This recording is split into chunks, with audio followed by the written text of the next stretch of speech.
I'm back. Every time I walk out that door, every time I interact with anybody new, my purpose is to help change. It's time to celebrate life. If you know that you're in charge of your life, it's time to stand up. If you know you want better for your life, it's time to stand up. If you know that you have what it takes to be in charge of your life, it's time to stand up. If you know that you are not just trying to be good for you, but for those around you, it's time to stand up. As a matter of fact, look to the person to your left and tell them you are enough.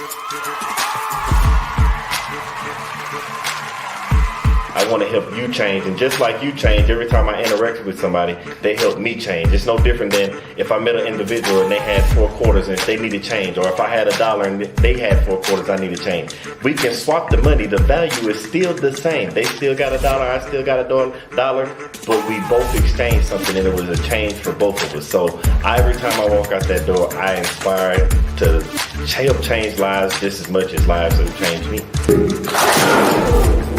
Y'all been listening to the wrong people, watching the wrong things all your life, and it's time to put to rest all those negative thoughts, because you are enough. It's time to put to rest that self-doubt, because you are enough. It is time to get rid of that negative energy, because you are enough. It is time to stop listening to people that don't have the best interests of you in your life, because you are enough. So let's have a moment of silence.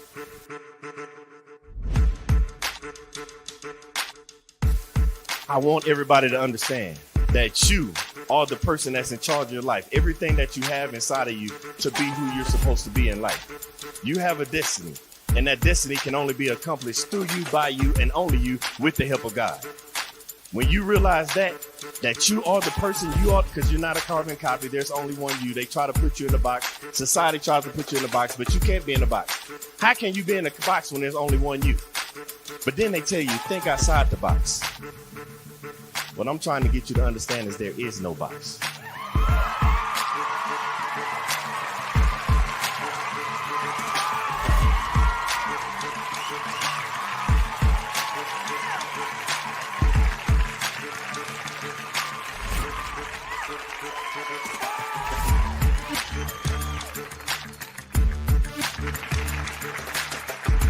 I want to pass on the things that I have to the generations behind me. By the time it's time for me to get called home and go to the grave, I want to be empty. I believe in bankrupting the cemetery, so I can't take this knowledge with me, because the cemetery is already full of brilliant ideas and unwritten books and innovative ideas. I can't take this with me, so I'm trying to leave it all here as Billy Graham Jr. to the next generation so somebody else can carry it on.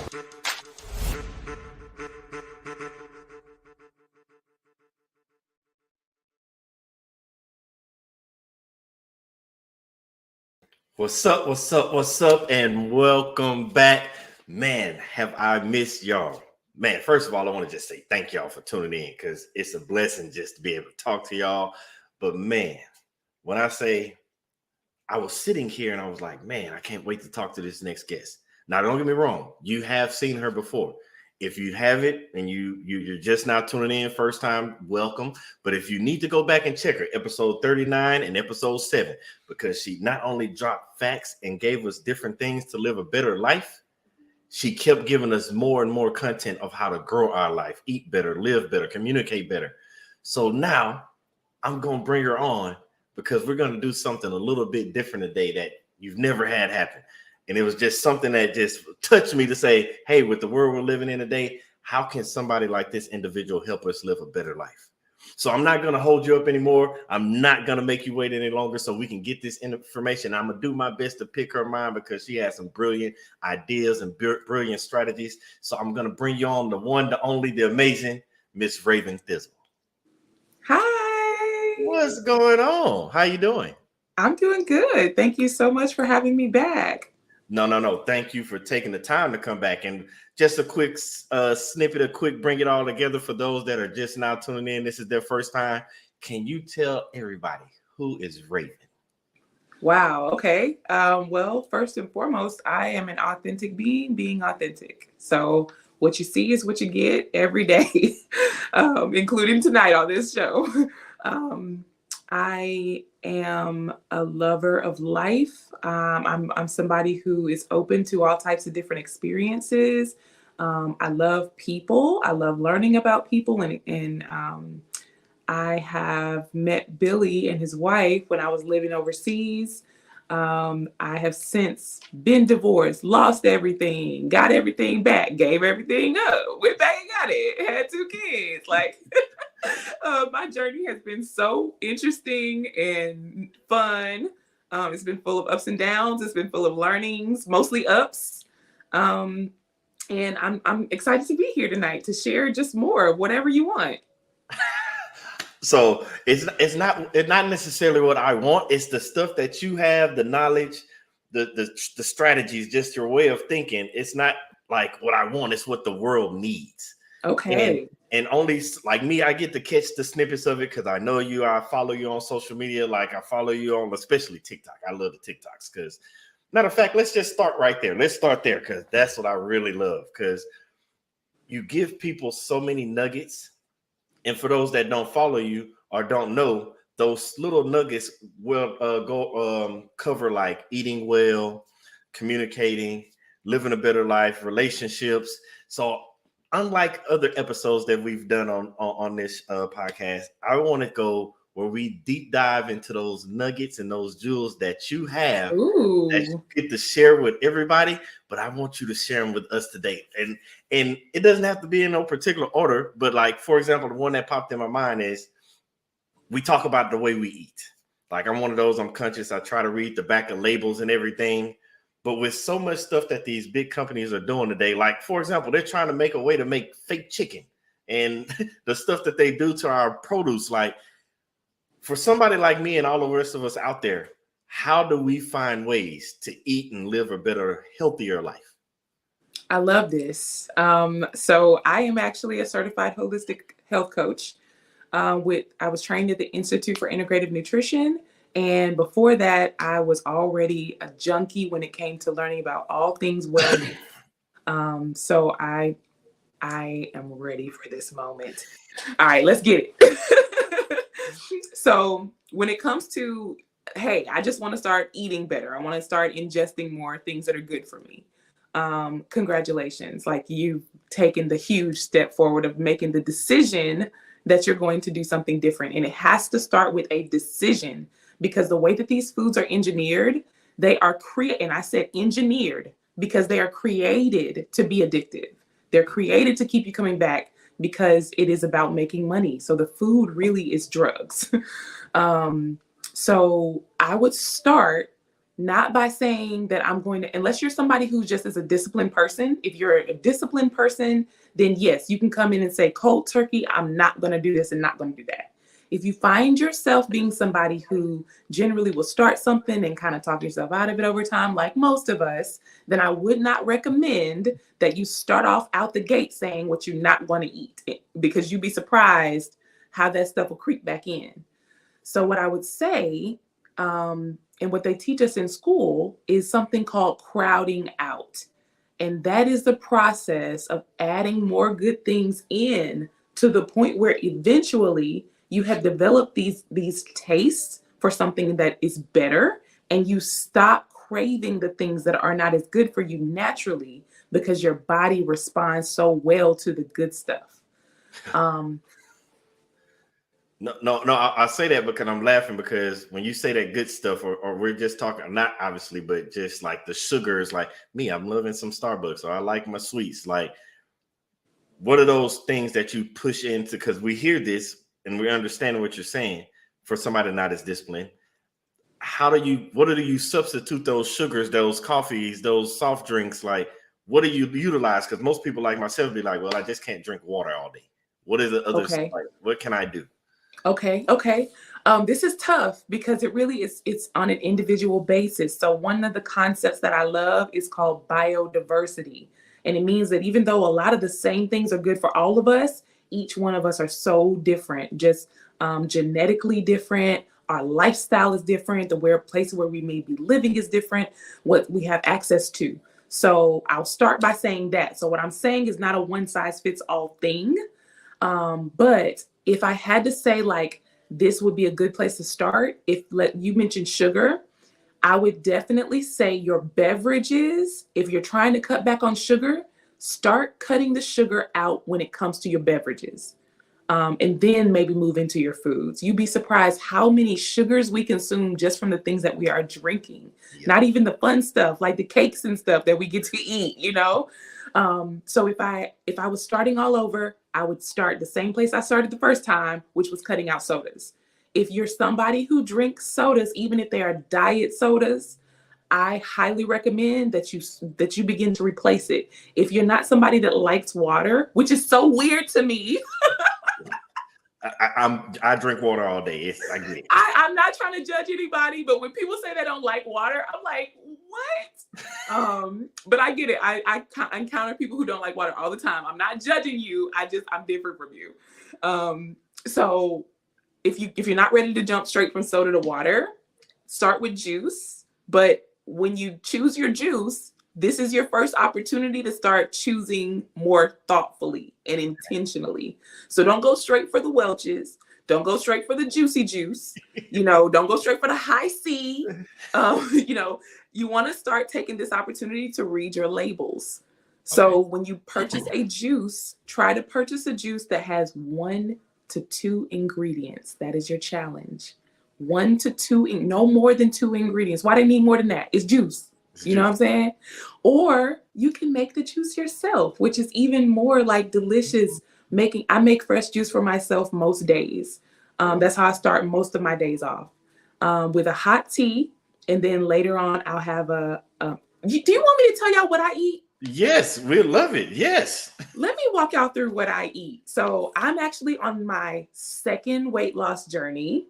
My first weight loss journey was after I had my second daughter. I was 249 pounds about 6 months after I gave birth. I had never seen myself that big before.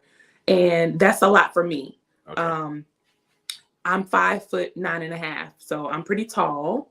So I didn't even notice that weight creeping up on me like that. And then when I saw a picture of myself, I was like, who is that? So that was around the time that I decided to go into holistic health coaching school, and I put everything I was learning into practice, and I lost 70 pounds. Wow. So I got down to a weight that felt really good for me. I felt energized. I felt sexy. I was fitting my clothes nice. And then I would say probably around 2020, I started picking up that pandemic weight. So I put on about 25 of those pounds back. And now I'm on a journey just to drop that 25 and keep it off. So what I'm eating to do that, I never got back into sodas or anything. I maintained drinking water. That's how I've kept the weight off, one of the ways. I also added to that water something called chlorophyll. It is a liquid supplement that you can get in a little jar. And see, if I knew we were going to have this conversation, I would have had my supplements ready.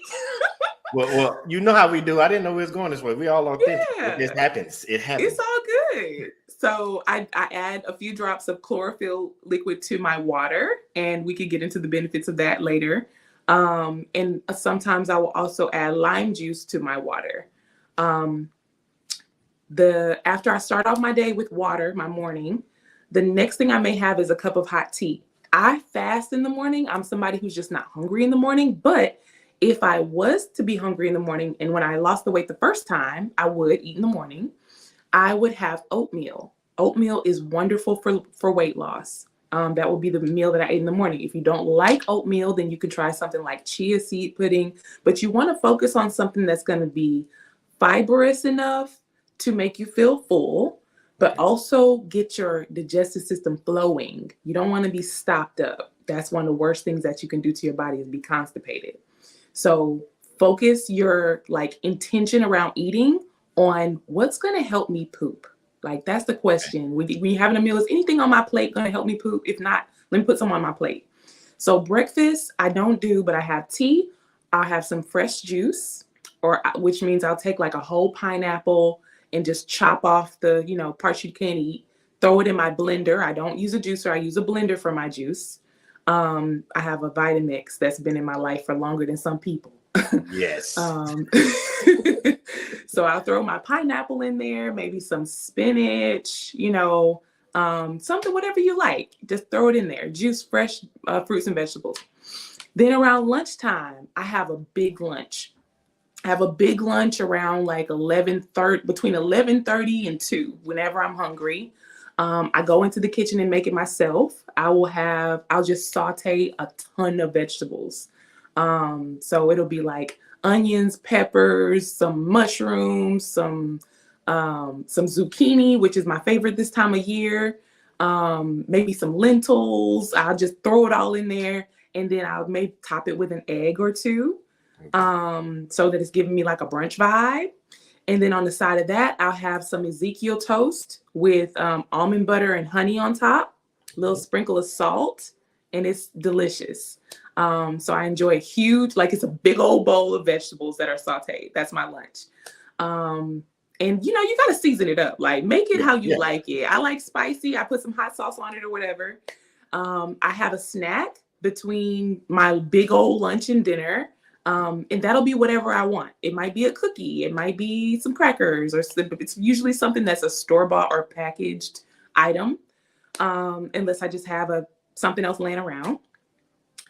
And then for dinner, my goal for dinner is to have a super nutrient dense meal on the table for me and my family, because my kids eat a school lunch. I don't pack them lunch at this time.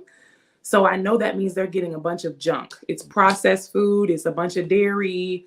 So they need a really, really nutritious dinner. So I put a lot of energy into it. It might be like some red beans and rice that I've had in the crock pot throughout the day.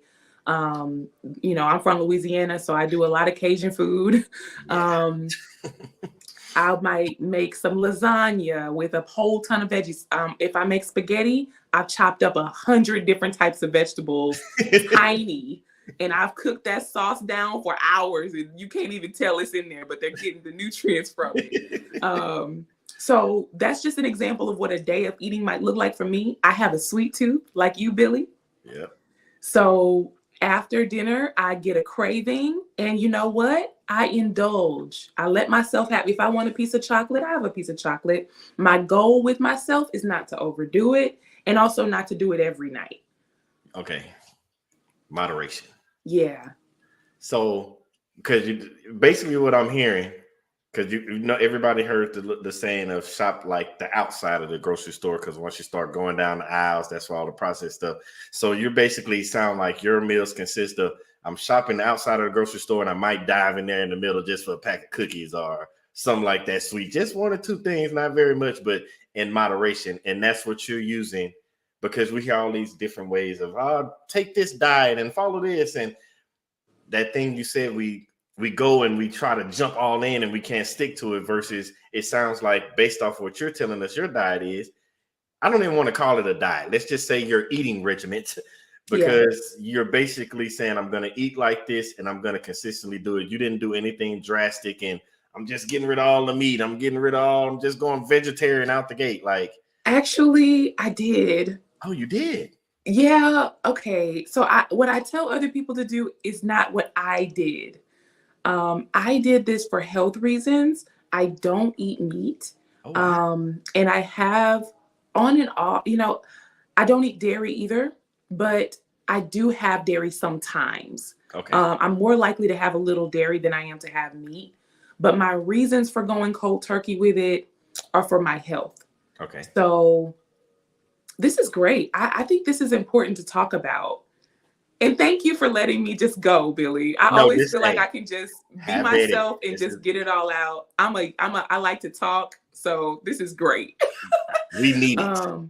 But this is really valuable, and I've been wanting to do a YouTube video about this, about why I went vegan. So let's see. The first time I went vegan, it was out of curiosity, and I was in high school, and I just wanted to try it. So it probably was like 2 or 3 months. And I thought it was cool, but my mom worked at the chicken plant, so we had a deep freezer full of chicken. So I was in there whipping up the stir fry with the chicken. So, but even then, I was always conscious about those things. I had people in my family who were very sick. And I just wanted them to learn. I wanted to learn how to live well so I could help them live well. So fast forward, I was probably, let's see, like 22, working, doing my thing, being a career girl. And I was eating very well, but I would have meat as a part of my diet once a day. Just one serving of meat, and it would be like a high quality organic type of thing. I was really into fitness. I was working out twice a day back then, Billy. It was different.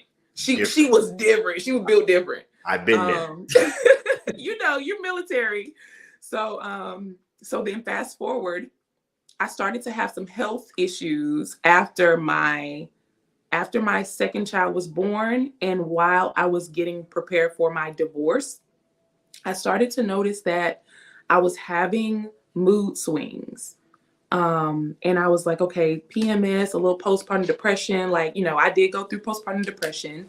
But I also went through some different types of trauma. And I think I talked about the abuse in my marriage and things like that on the show in the past. But I also went through different types of abuse in my youth. I didn't know this, but those things have a cumulative effect on your brain. And so what I experienced because of the high levels of cortisol and other stress hormones from enduring a cycles of abuse was damage to my brain. And the way that brain damage plays out is my hormones are normal, the normal hormone change that a woman has throughout the month, but my brain processes the normal hormone change very, very harshly.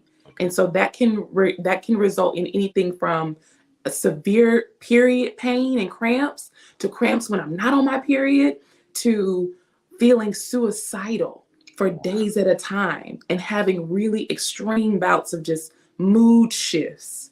And so I was going through this, Billy, and I didn't know what was wrong with me, but I knew that I could time the symptoms. So I knew when I looked at the calendar, in 2 days, I'm going to be feeling depressed for the next 3 days. Okay. So let me go ahead and call my friends and let them know, check on me, make sure I'm okay, come by and see about me, because I know for these 3 days, 4 days, I'm going to be feeling some type of way. Or on these days, I'm going to be extremely hungry. So let me buy more food. I knew how it was going to go. So I finally got a great therapist, and we discovered that what I have is called premenstrual dysphoric disorder, PMDD. It's not like PMS. PMS is a hormonal imbalance. So your hormones are doing way more than they're supposed to do. And you may have mood swings, you may have hard cramps, but you're not necessarily going to have suicidal ideation. Yeah. And you might not have it's not going to feel like you're doubling over. When you have PMDD, it is a brain and mood disorder. Okay. So it's different.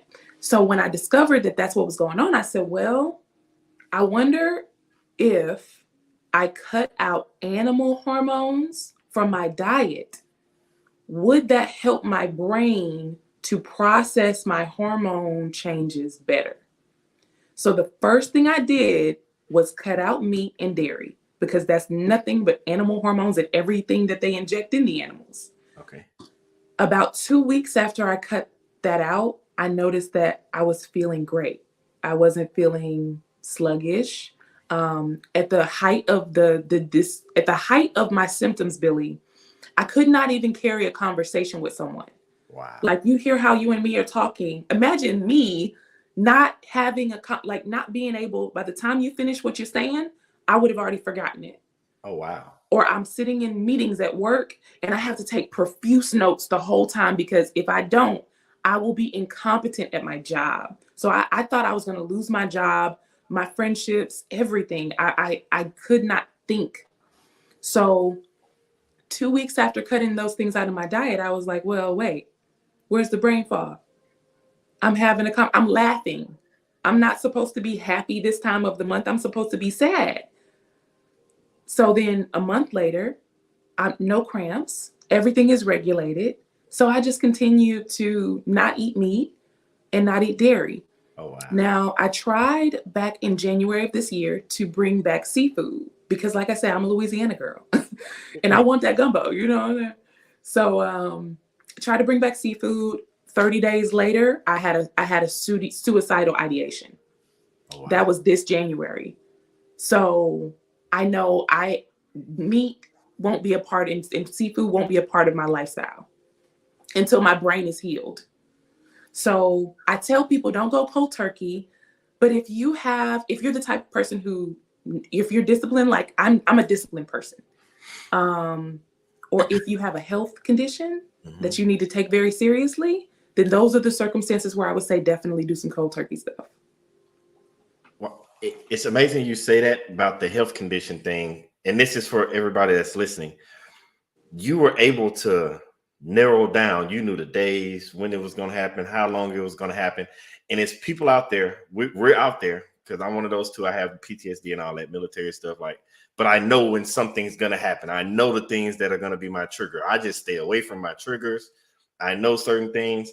And so now, as you're naming it, but I was able to name mine, PTSD, how you have yours named out. But somebody out there is dealing with certain things. And with anything in life, I tell people all the time, you can never start the healing process until you can apply a name to the thing that is breaking you. Yeah. So you can sit there. We hear people say, and social media, the world, the society we live in, we just hear words and we're like, that's me. I'm applying it to myself. Whether it be like they say, oh, you're narcissistic, or we hear the word red flag, and we apply those words to individuals, and that individual applies it to themselves. And then what I'm hearing you're saying, like, not only do you name it, you go talk to somebody that can correctly name it for you, not social media. You get somebody that correctly name it for you. And then on top of that, we hear so many people talk about your health is wealth and all that. But you're telling me the foods and everything that you're eating also trigger the things, the emotions, whether it be suicidal ideations or those triggers. And I'm sitting here and it's just blowing my mind, because the world that we live in today, we see this is mass shootings. Now, don't get me wrong, the school shootings and everything, praying for those families, those lost loved ones, the mass shootings, the things that we're going with wars. People you just see it like, why did they randomly walk up and kill somebody? Or like, why are they doing this abusive thing? And it's like, man, have they not named it, for one? And then all the new things that we're ingesting, is it amplifying it? Because when we were growing up, those chemicals and all that weren't being processed into a lot of that food. Whereas nowadays, they just, like I said earlier, they want to make chicken. Nobody was thinking they're making chicken, or they're making lettuce, like in factories. Like, the things that we eat causes not just harm to ourselves, but it affects the relationships that we have around us. Wow. Yes. And can I just say on that, Billy, a lot of people don't know that your gut is like a second brain, and it actually controls your brain. Oh, wow. So within your stomach is an area we call it your gut, but it's made up of your microbiome. And it's called a microbiome because it is the home of all types of bacteria and little cells. These cells are what send messages from your gut to your brain to tell you what to do. So like when you have cravings, you feel like you're going to just die if you don't eat that sugary thing right now. Yeah. It's because what's in your microbiome is yeast. And the yeast is saying, I'm hungry and I am going to die if I don't get the sugar I need.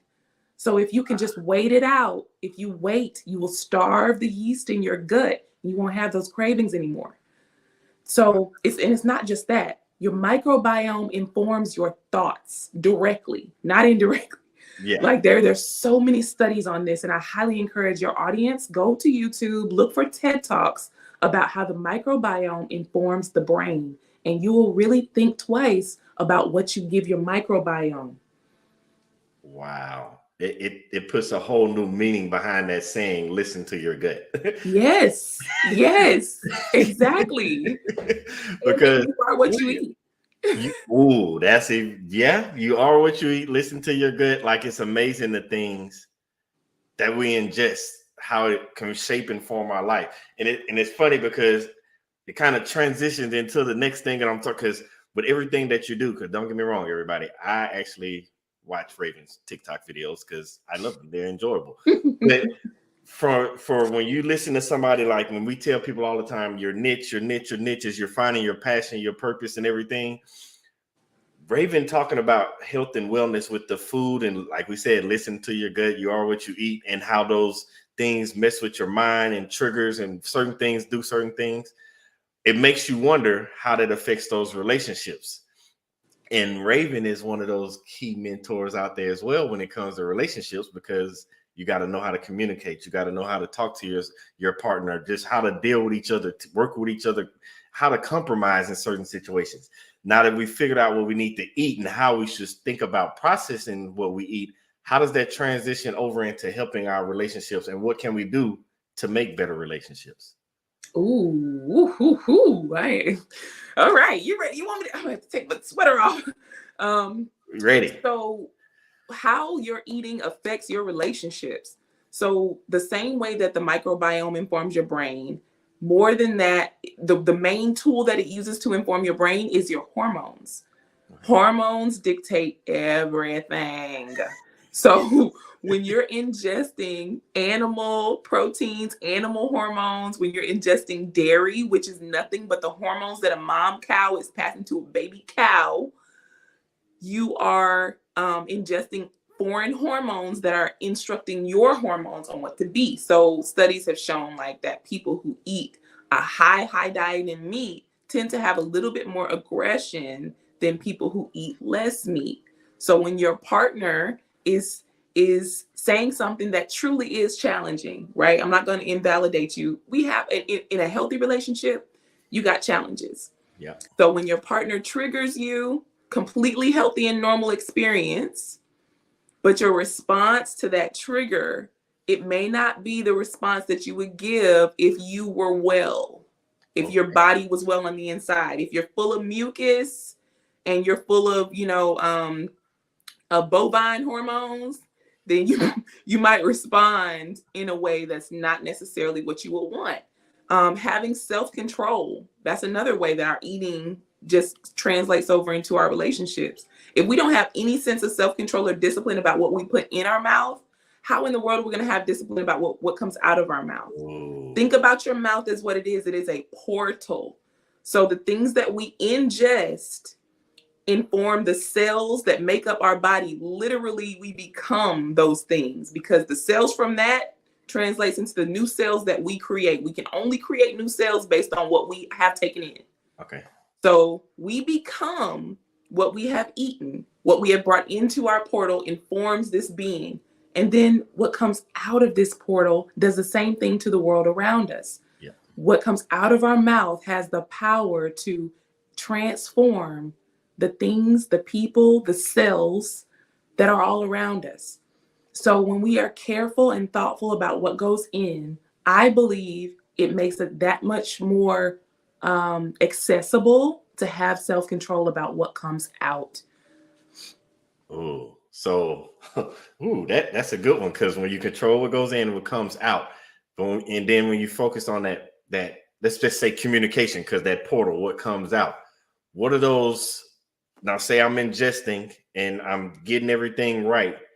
How do I work on that communication piece? Because I might ingest it, but that doesn't mean it automatically taught my brain how to communicate properly in that relationship. Of course. Same way you say you can't just automatically pull certain foods and go cold turkey, and you got to ease your way in.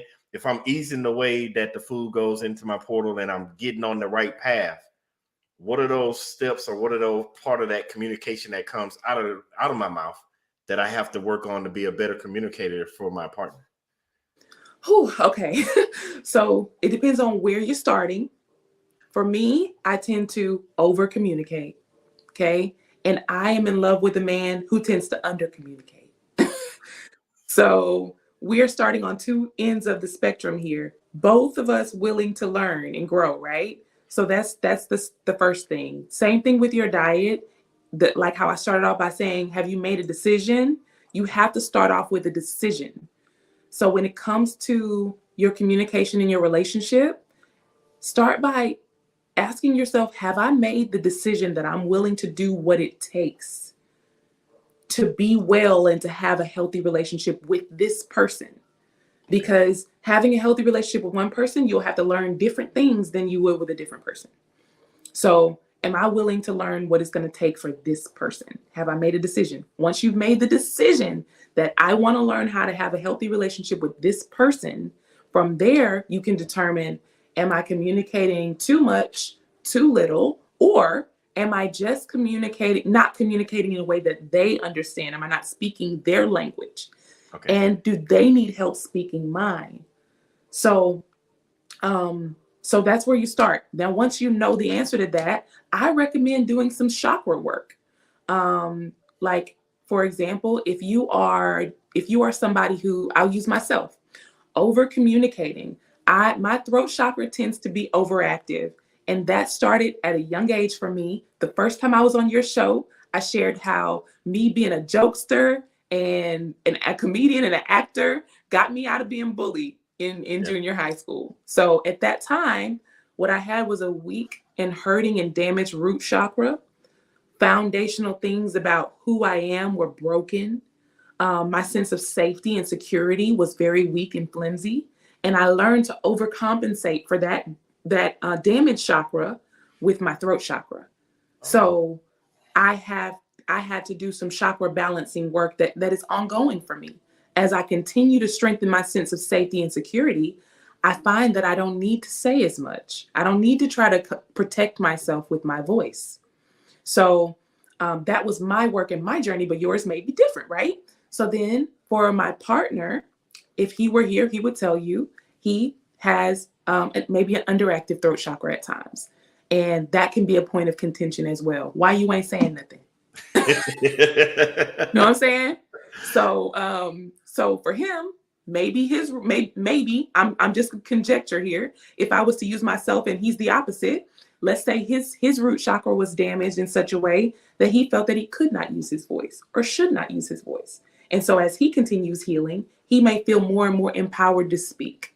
Okay. So the pathway for us is different. Me, I take vows of silence. Those vows of silence are healing times for me because in my silence, I can really hear myself and I can answer those questions that I need to answer for myself that are healing to that root. For him, I would not recommend that man take a vow of silence in Jesus' name. Okay.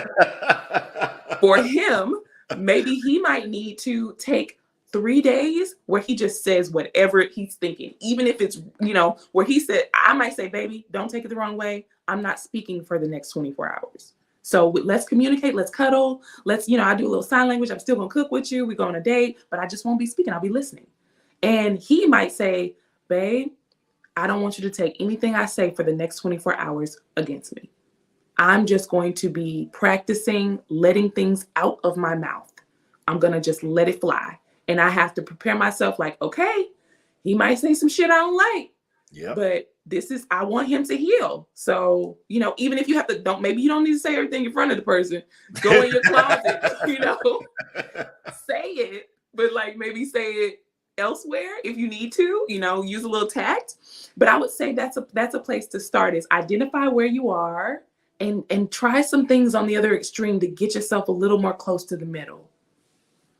I love how you said that because that's showing working together, knowing the balances between you both in a relationship, like your strong point, your weak points, and his strong points and weak points, and how you make each other better.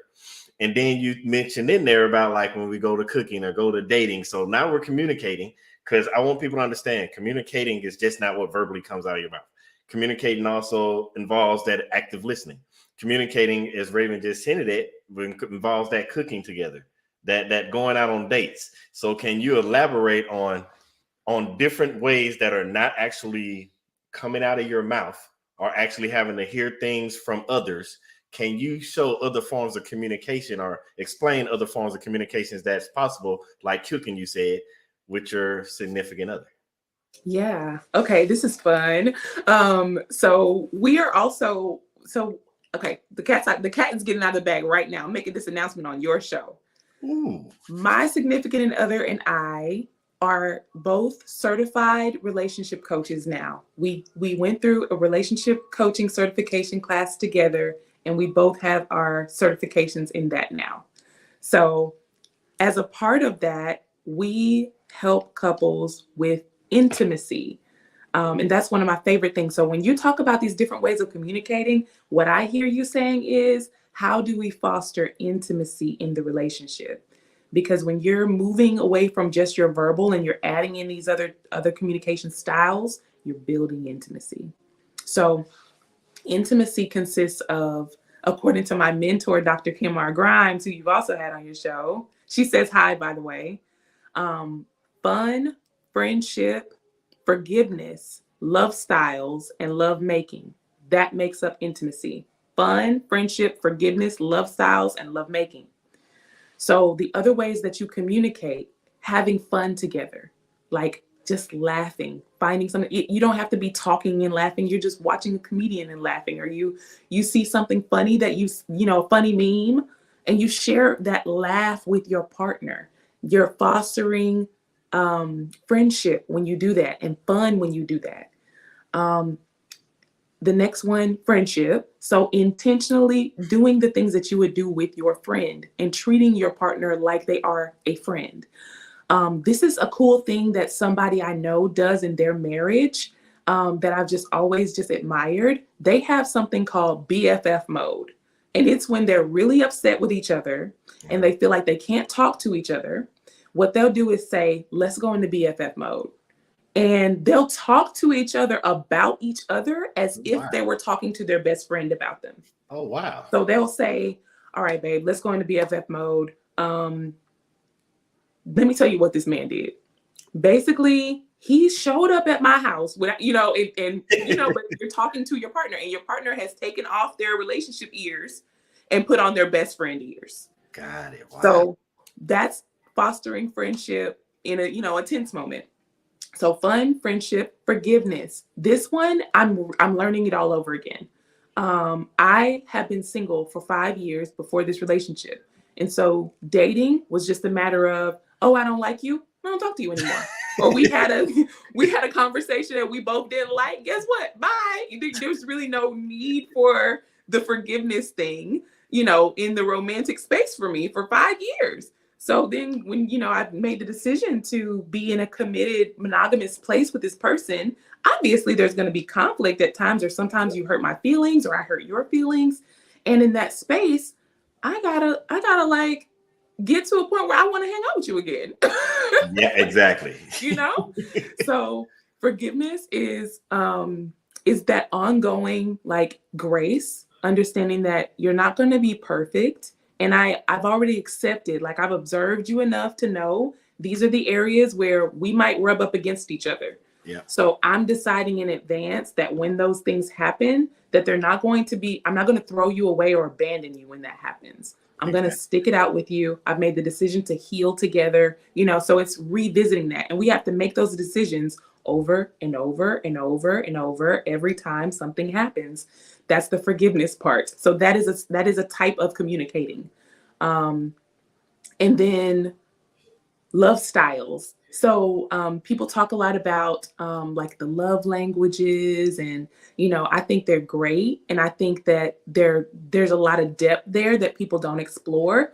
The love language that you give love in naturally may not be the same one that you receive love in naturally. So it's important to like understand that. The authors of that book also made like forgiveness styles book as well. I haven't read that one yet, but I heard it's good. So love styles, understanding what makes you feel loved, but also what am I excited to do for you and with you? When I was on the dating scene, one question that I would often ask was, what do you want to give? So if you're single, you're dating people, ask the person you're on a date with, what do you want to give in a relationship? Just what's pouring out of you, what overflows from you. And then, you can determine, is that something that I want? Do I want that? You like to give a lot of attention. I don't really like a lot of attention, if that's you. Yeah. So get clear on what you want to give, and then get clear on what do you love to receive. And then it kind of becomes a game. Your partner will change over time. I've changed a lot just in the last year. My love languages have changed. So there's a lot of fun in that if you have the attitude of curiosity. So then there's love making. so much fun, right? So Yeah. it can be, but then also it can be tough for some couples. Like, and there's nothing wrong with that. Some couples, lovemaking does not come naturally for them.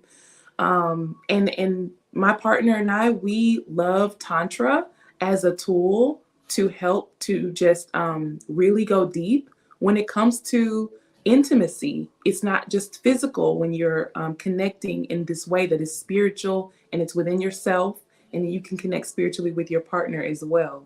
So for couples that struggle when it comes to lovemaking, I definitely recommend either Tantra or, counseling or therapy, because your sexual relationship is an outer working of everything else. Okay. So it's your emotional, your physical, your mental, all coming together. So if there's an issue there, it's really an issue somewhere else. Wow. It's amazing how, I don't know if everybody was paying attention. So basically what we've just talked about, Raven was able to talk about food and she was talking about relationships. And if you're listening very closely, each one intertwines with each other, just a different word for it. Like you say communication, and food you say ingesting. Like they both go hand in hand. When they say health is wealth, they're not just talking about food. They're just not talking about a relationship. When you strengthen your health, whether it be mental, emotional, physical, spiritual, you strengthen that health in yourself. That's the wealth that you're going to get out in life. Like when you eat better, you're going to live better. When you're in a better relationship, your relationship is going to grow and it's going to trickle down to everybody else. And I love how you put that. Now, I don't want to miss this one because I got so many things in my head. Before I even get to that next thing, for somebody that's like, wow, Raven is hitting us with a lot of deep facts. How can they get in touch with you so that they can explore with you more or reach out for coaching, mentoring? Like what ways can they get in touch with you? Well, they can't. No, I'm just kidding. Oh. So the preferred way right now is going to be just through social media. You can definitely follow me on Instagram, Facebook. Both are at Raven Thistle. TikTok, obviously, at Raven Thistle. Or you can go to raventhistle.com and learn more about just the different types of coaching that I offer.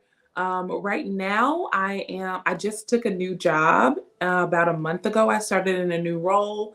And so I'm just really getting down and dirty into that. I'm not necessarily taking on a big load of coaching clients right now.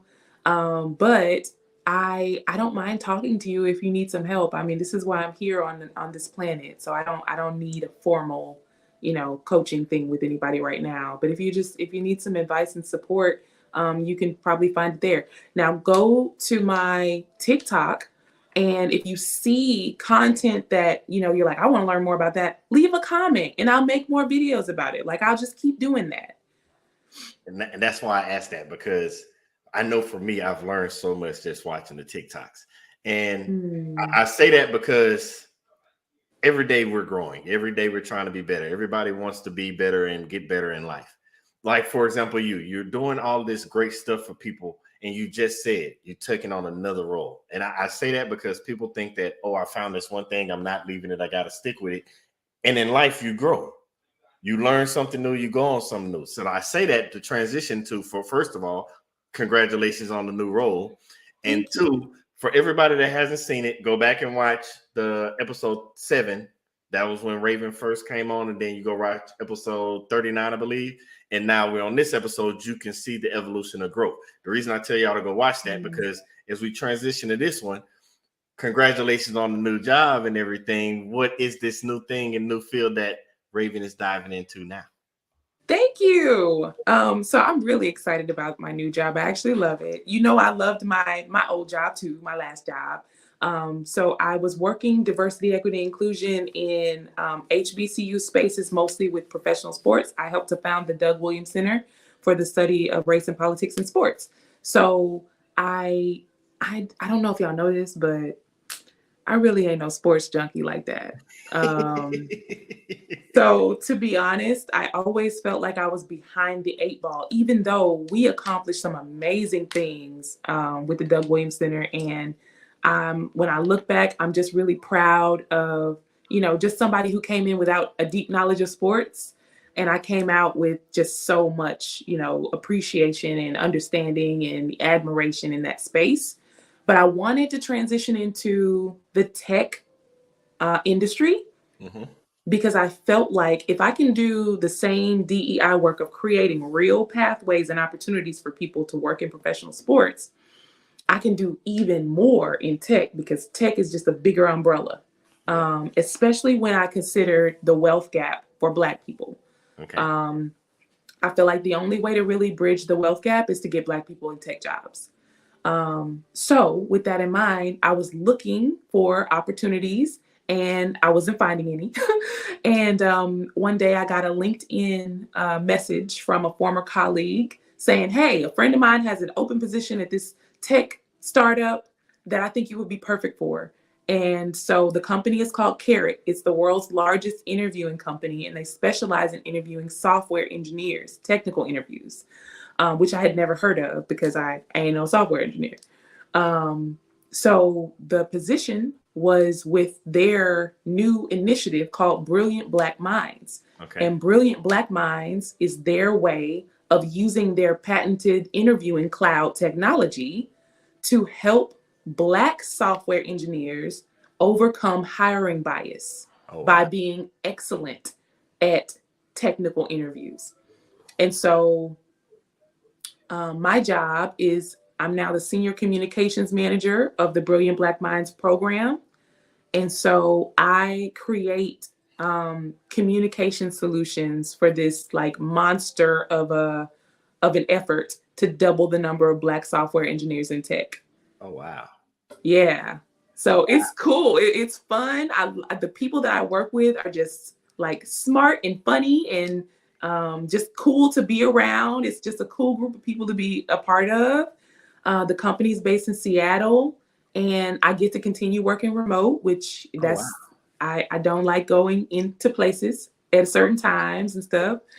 So yeah, I'm loving it. Are they hiring? Yes, actually, yes.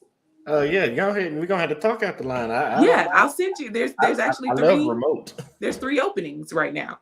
Oh, wow. Yeah, I'll share them with you. Sounds like a great idea to me. Yeah. Because me being retired, like I'm like, I don't mind doing stuff. Like I got other stuff that I do, but it's like I get what do they call it? After retirement so long, you're like, okay, I'm bored, but I'm not bored. I got stuff I can do, but I don't really want to go out in the world and do it. Like if I can sit right here in my house and do it, it'd be great. Like,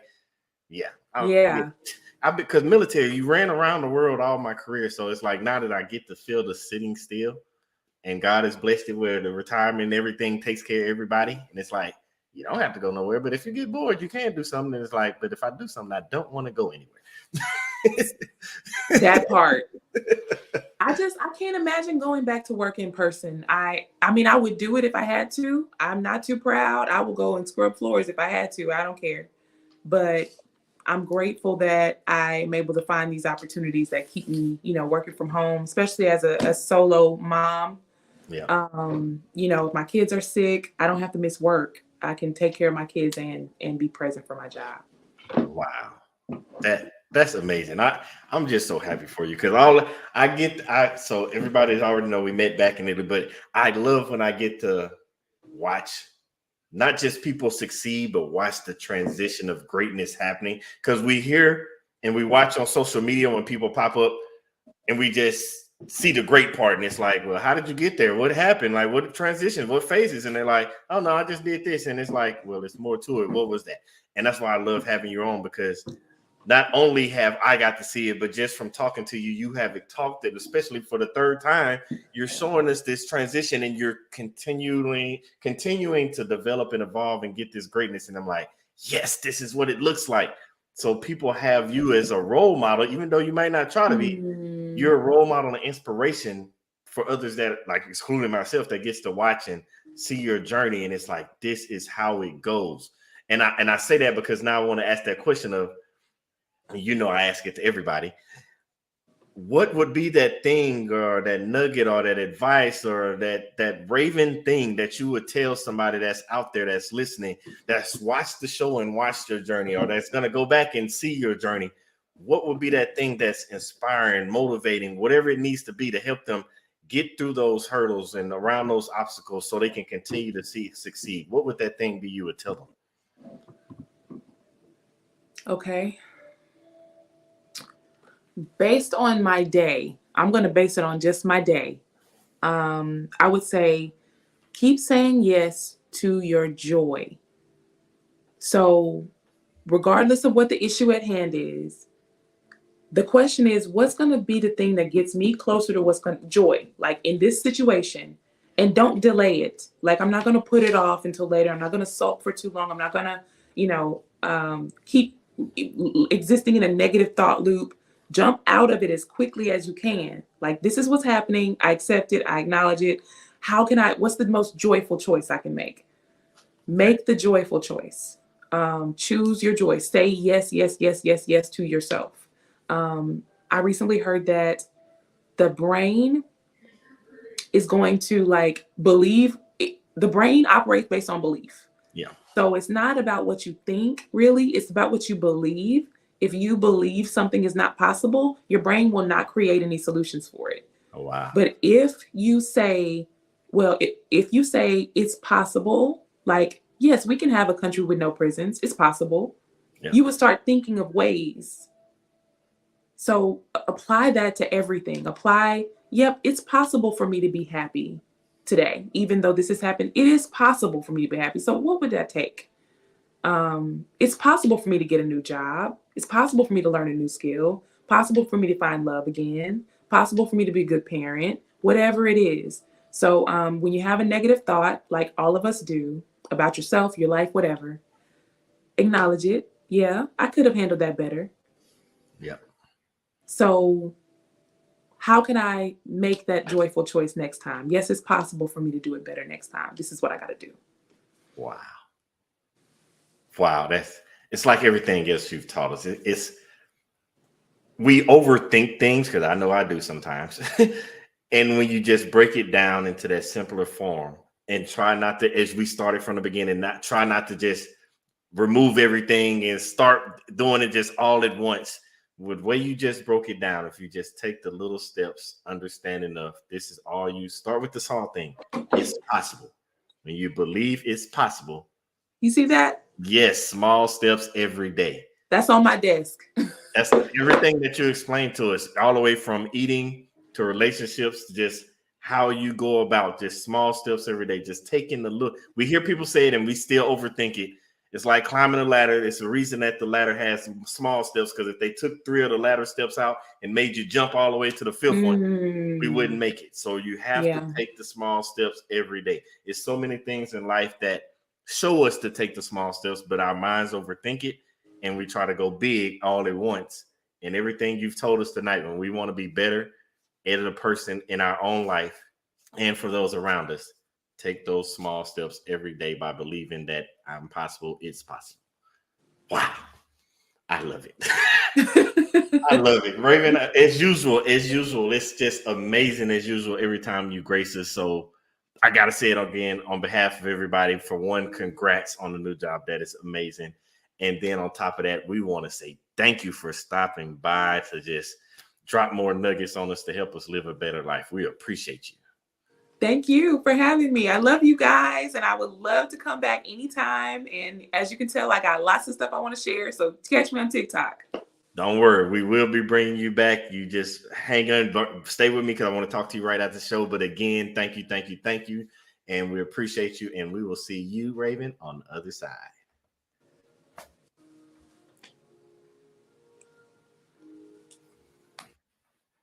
Man, I hope y'all got something out of that, because I know I did. I've already tried. I've started really my eating better, living better, being a better husband, a better father. But those tips that Raven just gave, it's just icing on the cake to keep doing a little bit more to be a better person every single day.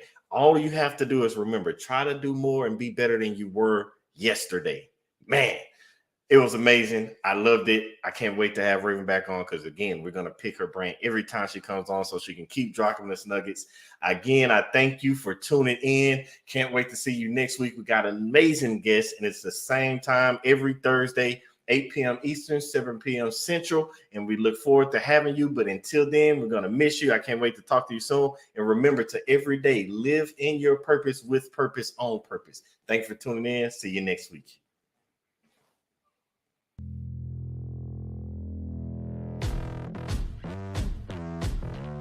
Hi, my name is Billy Graham Jr.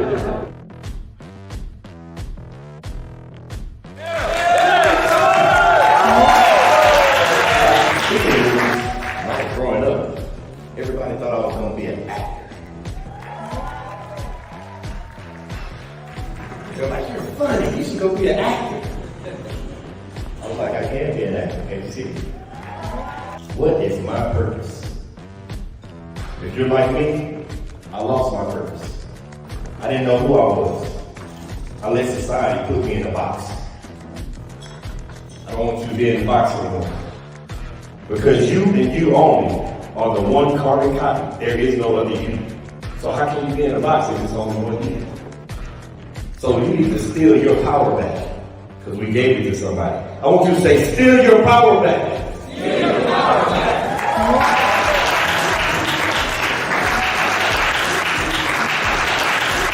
Mr. Graham said, I am an original, I'm not a photocopy. You are where it begins. It begins with you and only you. You are the director. You are the author of this book. Nobody should be writing your life story. You are the winner. See, a lot of us, we get caught up in wondering when we're supposed to do something, why we're supposed to do something, where we're supposed to begin. But I'm telling you, you are the author of your book, and that's all that matters. My time here in Kenya has been amazing. Everybody has welcomed us with open arms ever since we landed. Nothing but hospitality, nothing but family. We felt like we were home.